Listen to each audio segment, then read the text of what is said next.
Muito butard, tudo bem dya? Good afternoon, kamusta po kayo? Isa po itong nasa photo, yung napulot kong thermostatic switch. At ang kulang po nito ay kaya po ito itinapon doon sa highway. Gagawin ko na pong habit yung mangolekta ng mga ganitong gamit. Kasi makakatulong po ito doon sa channel ko. Para, teka muna po, yung pusa ko panayang istorbo. So umalis siya.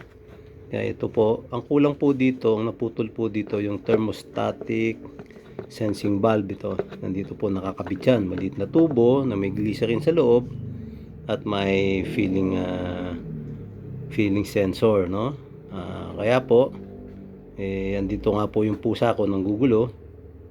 So dun po sa mga interesadong mag-aral ng electrical, para lang po magka-idea kayo kung anong sinasabi nilang thermostatic switch.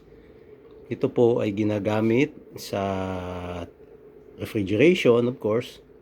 Pwede pong magamit sa mga incubators at mga bagay na kailangan kontrolado yung temperature. So, ngayon po, nagpapasalamat po ko.